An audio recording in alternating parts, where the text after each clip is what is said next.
Andemos como Jesus andou, é o tema da mensagem dessa noite. Eu convido você a ler a palavra de Deus comigo, lá em Atos, no capítulo 10, versículo 36 a 38. Atos 10, do 36 ao 38, que diz assim: Vocês conhecem a mensagem enviada por Deus ao povo de Israel, que fala das boas novas de paz por meio de Jesus Cristo, Senhor de todos. Sabem o que aconteceu a toda a Judéia, começando na Galiléia, depois do batismo que João pregou. Como Deus ungiu a Jesus de Nazaré com o Espírito Santo e poder. Você pode repetir essa frase inicial? Como Deus o quê? Ungiu com e como ele andou por toda parte fazendo o quê, queridos? Fazendo bem e curando todos os oprimidos pelo diabo, porque Deus estava com ele. Pai bendito, aplica a sua palavra em nossos corações, que nessa reflexão, breve reflexão de hoje à noite, a gente possa sentir o teu Espírito Santo falando a cada coração aqui, em o nome do Senhor Jesus. Amém. Queridos, há muita coisa que não poderia ser separada na vida. Mas o ser humano tem uma mania, às vezes, de separar o que não deveria ser separado. A gente, às vezes, quer viver na nossa vida apenas um aspecto da espiritualidade. Nos esquecemos de outros aspectos, né? E a espiritualidade é riquíssima. Há determinadas coisas que são fundamentais que conheçamos e possamos viver. Não deveríamos vivenciar apenas um aspecto do Evangelho, mas tudo que Deus tem para a nossa vida. A música, né, a música da Adriana Calcanhoto fala assim que a gente não devia separar várias coisas, né? Claudinho de Bochecha, né? O Frajola do Piu Piu, né?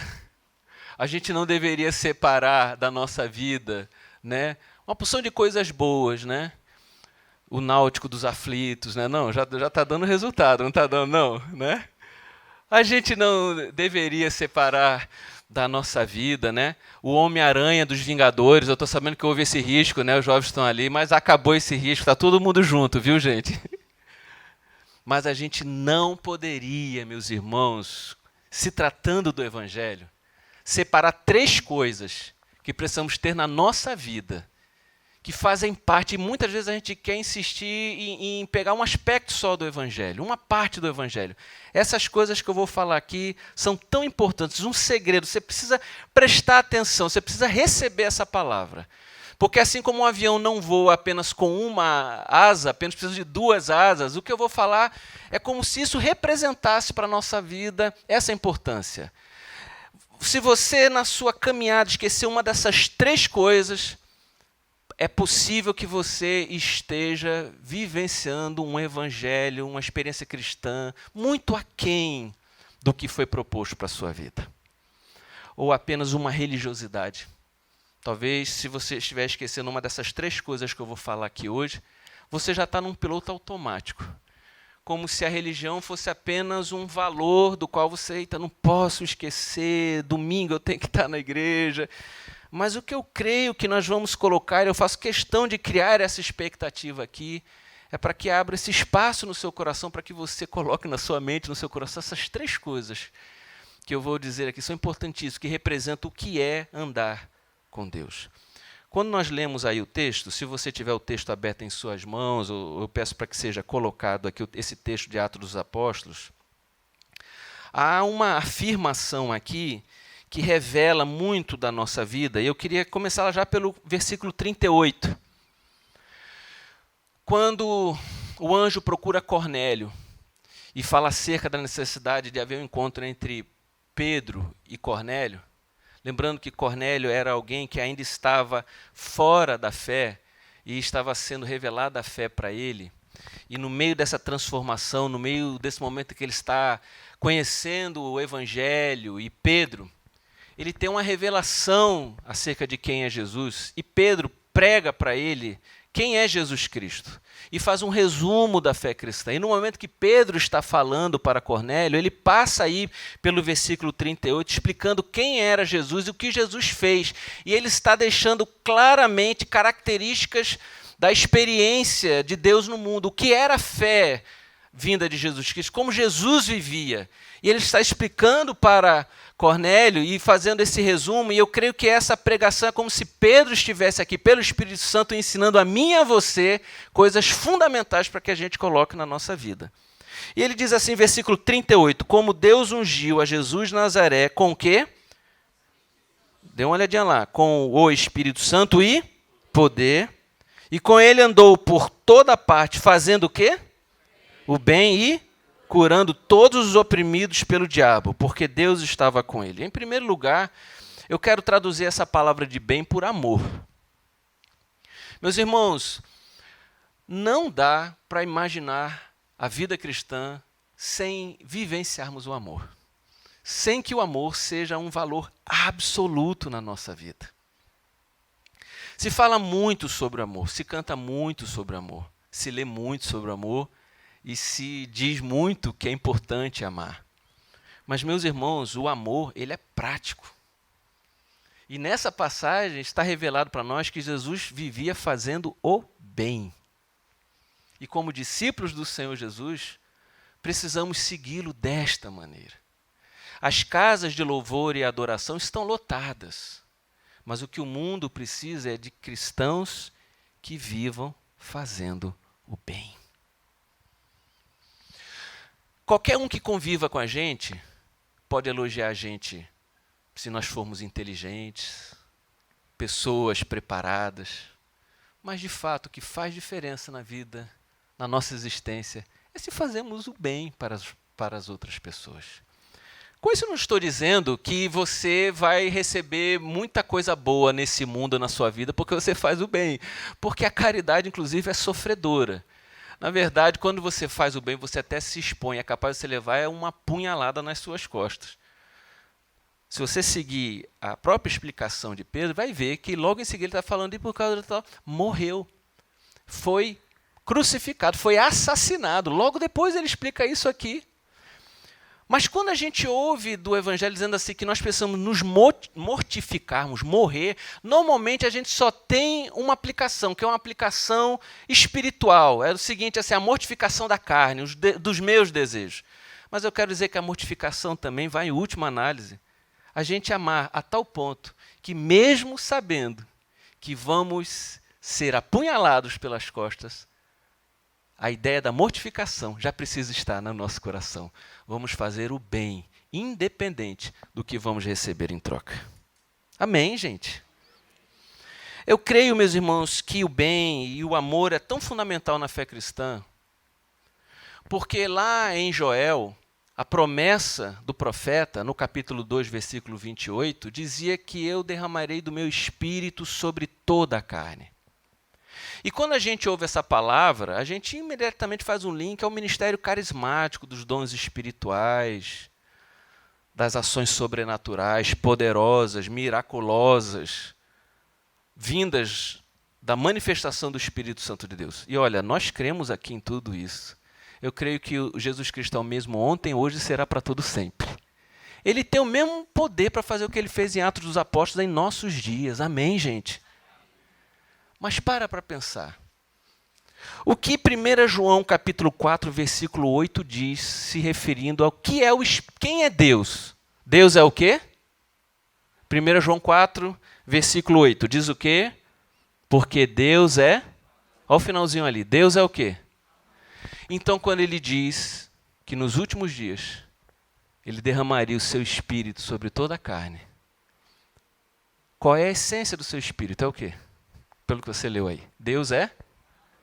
Então, o milagre da conversão, o testemunho do novo nascimento, é que é um amor sobrenatural vindo do Pai derramado na nossa vida.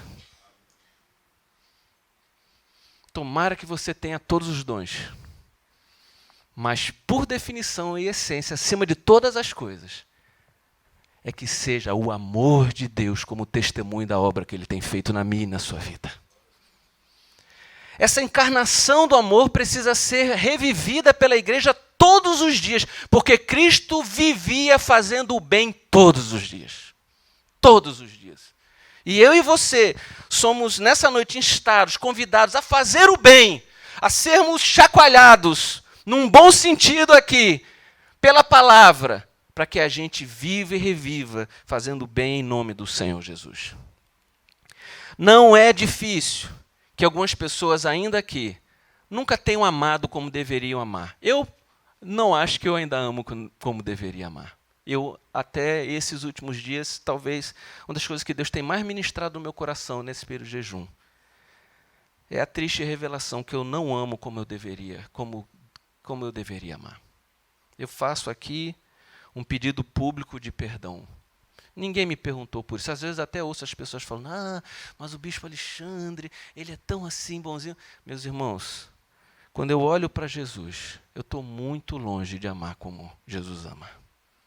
Espero que a sua graça transforme a minha vida e me faça amar mais e mais. Mas também, teve gente aqui que já amou muito e hoje está amando menos. Ou porque o corre-corre da vida, ou porque, sei lá, né? A gente fica preocupado com outras coisas. Ou talvez tenha gente aqui que não ame mais, como eu já preguei aqui agora. Talvez você já se sinta tão hostilizado por ter amado, que você fala assim, eu não vou mais amar não. Isso é coisa para maluco, deixa isso para os outros. Para essas três coisas, hoje precisa acontecer um milagre nessa noite aqui. Eu e você precisamos nos abrir para o amor de Deus na nossa vida, para que seja derramado em nome do Senhor Jesus. Eu lendo algo sobre o Bill Gates, uma biografia dele. Bill Gates não é um homem da fé, e aí quando a gente ouve algumas coisas que não vêm do mundo da fé, o nosso coração ainda se sente mais obrigado a vivenciar, mas eu vou trazer esse exemplo. Ele falou que ele estava vendo um programa, ele levou uma peça publicitária de uma ONG que ele coloca dinheiro para transformação no mundo, de algumas coisas que ele acha importante, como saneamento em países de terceiro mundo e a cura de doenças que são doenças assim incuráveis. E ele, explicando isso, pegou o vídeo e colocou para a família dele assistir, cheio de orgulho. Aí apareciam centenas de crianças sendo atingidas por esse programa social dele. E muita gente sendo beneficiada, e ele cheio de orgulho, acho que qualquer um teria isso, né, num bom sentido, falando para os filhos na sala da casa dele, as filhas dele assistindo isso, né? E tinha uma cena lá que aparecia uma criança com poliomielite, porque por incrível que pareça ainda há muita poliomielite nesses países muito pobres, na África, e ele estava trabalhando na cura da poliomielite, num programa para vacinar as crianças, e ele estava falando isso. E apareceu essa criança. E o vídeo continuou. Quando acabou, ele fez, o que vocês acham disso que papai está fazendo? Aí, então, que coisa linda, papai. Poxa, papai, que coisa bela. Ele tem se dedicado muito a esse tipo de obra em nossos dias. Aí falou assim, mas papai, aquela criança ali, com poliomielite, o que é que o senhor tem feito? Ele fez, não, mas não tenho dado dinheiro, eu não tenho... Não, pai. Eu estou falando daquela criança que apareceu. O que é que o Senhor tem? Eu não tenho dado. Não, pai. O que é que o Senhor pessoalmente tem feito por ela? Ele falou que quando ele ouviu a filhinha dele falando isso, ele entendeu muita coisa. Que às vezes pode acontecer no meio da fé. Eu tenho uma vida dedicada às obras sociais. Fundei trabalhos sociais, presido obras sociais, estudei serviço social, é uma das coisas que eu me dediquei.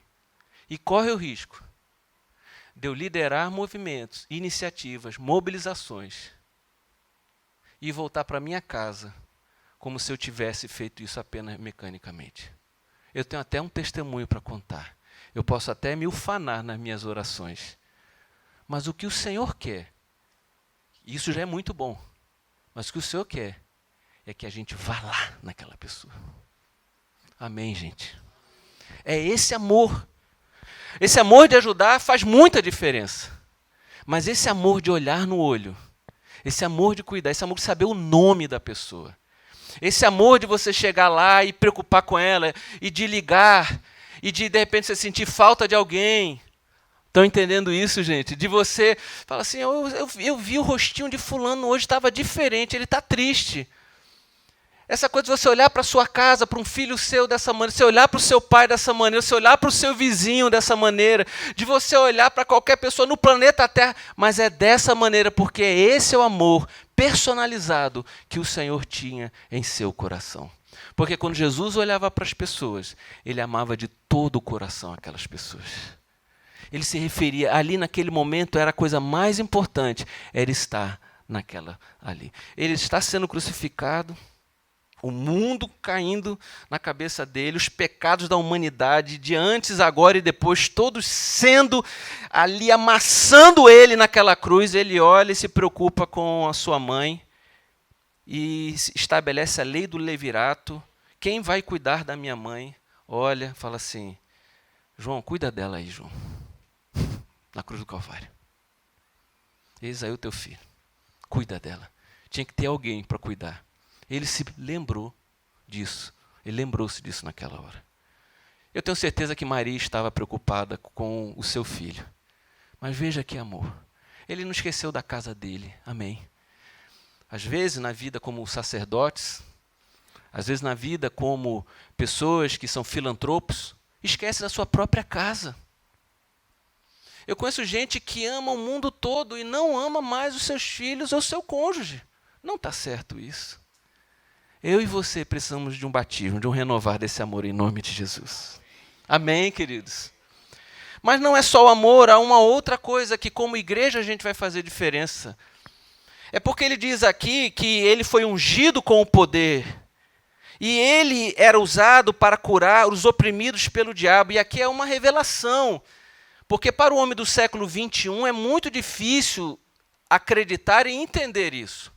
E aqui revela a importância da igreja, a importância de filhos que foram salvos e empoderados pelo Espírito Santo.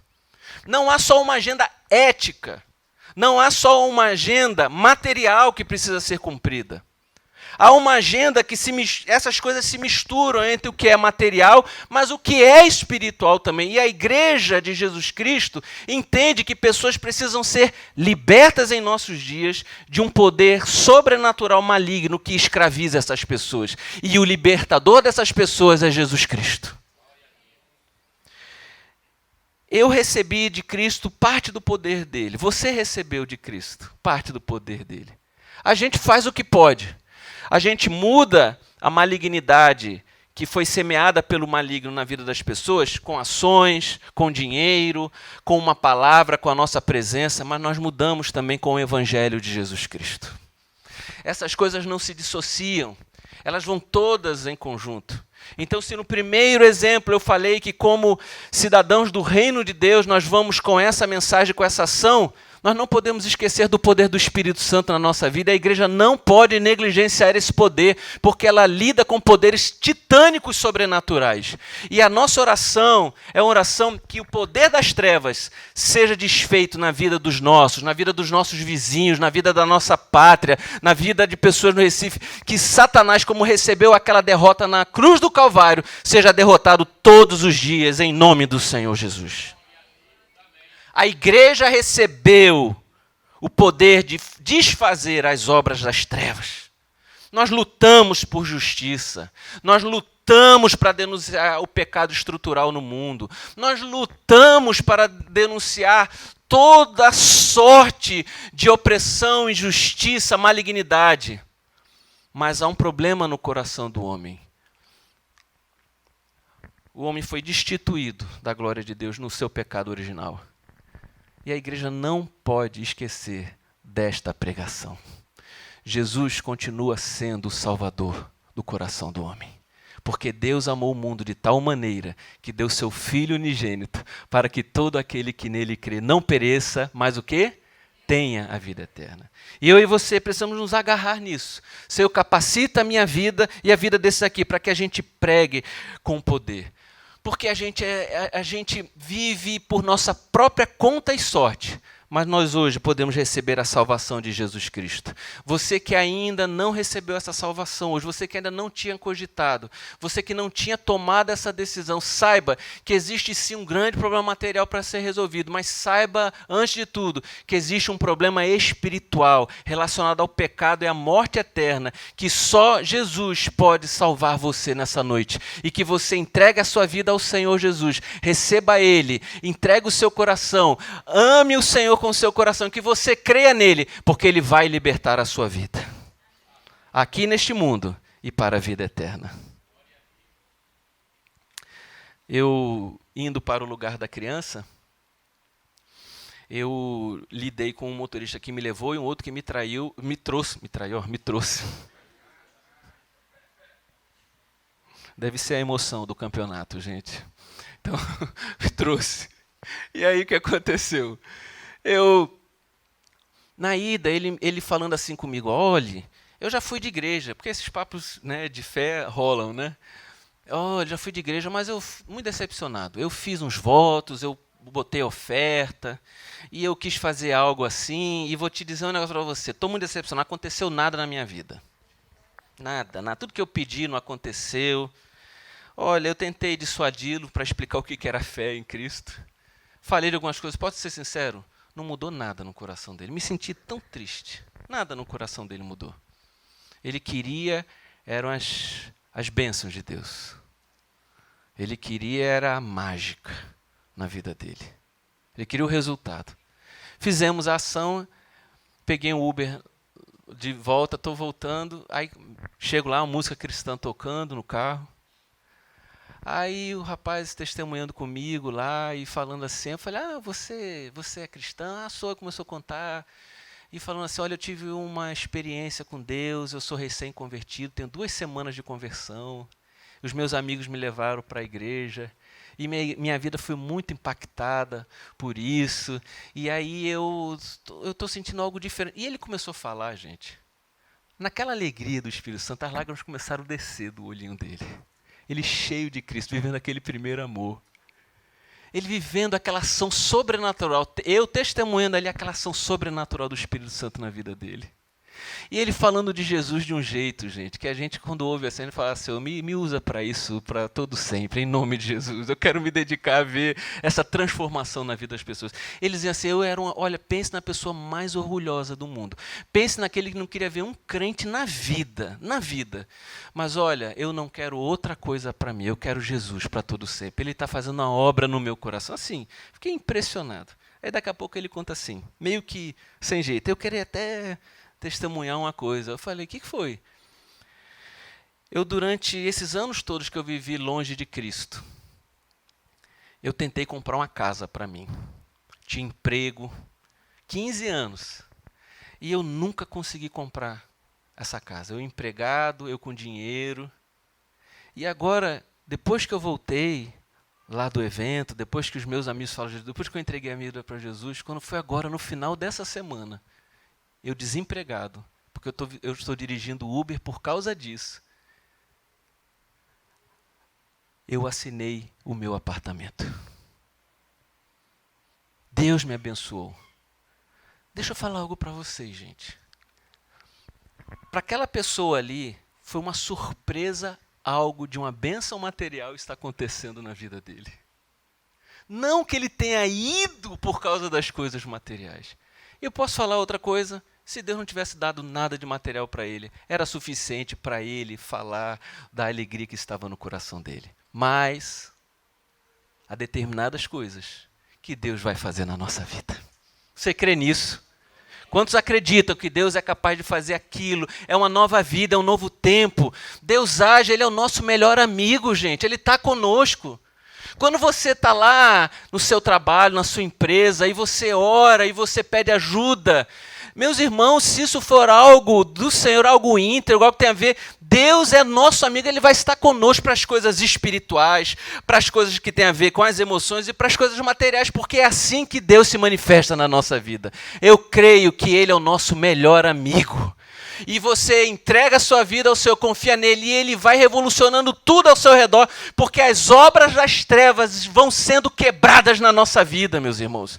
Ele vai desfazendo o que tudo de errado que Satanás havia feito, que é de responsabilidade nossa, que a gente coloca tudo na culpa do maligno, mas nós estamos, infelizmente, sem Cristo, associados a esses problemas, e ele vai nos libertando. E quando no final de tudo, antes de ele me deixar, eu falei, e quer saber de uma coisa? Você ainda vai ouvir isso que eu estou falando. Um dia você vai olhar para trás, e você vai ver a obra que ele vai fazer na sua família. Você vai ver a obra que ele vai fazer na sua descendência. Ele vai fazer. Rapaz, quando eu fui falando isso aí que as lágrimas foram descendo mesmo, foi aquele final, parecia um culto ali dentro do carro. Pois é essa novidade da ação do poder de Deus que o Senhor quer realizar na vida de cada um aqui nessa noite. E por fim, meus irmãos, se eu falei do amor, se eu falei do poder do Espírito Santo, que é esse poder que desfaz o mal, eu quero dizer aqui, queridos, que ele é aquele que é o Salvador do mundo, porque quando nós estamos com ele, esse Salvador nos guia todos os dias da nossa vida. O final do versículo 38, por gentileza, ele diz assim, porque Deus estava com, finalzinho do versículo, com ele. Eu proponho você até essa vida, porque Jesus Cristo é o Salvador do mundo. Essas são as três coisas que a gente não pode separar, porque se bobear, eu e você, no meio da fé, vivenciando, a gente só olha para uma questão, esquece muitas vezes que o Espírito Santo está conosco, que nós precisamos amar, e que quem nos salva não é religião, quem nos salva não é o mundo, quem salva é Jesus Cristo, a nossa vida. É a Ele que a nossa ligação precisa estar todos os dias.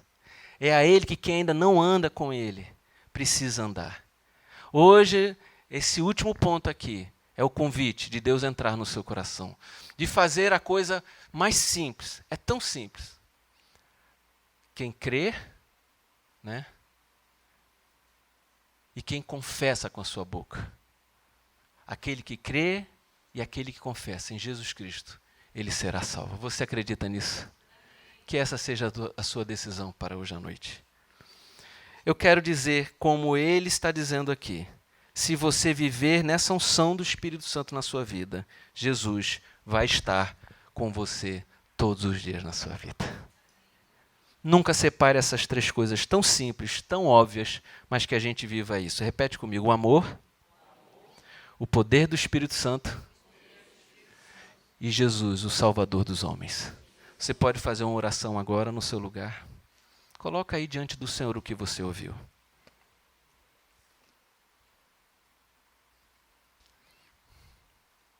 Senhor Jesus.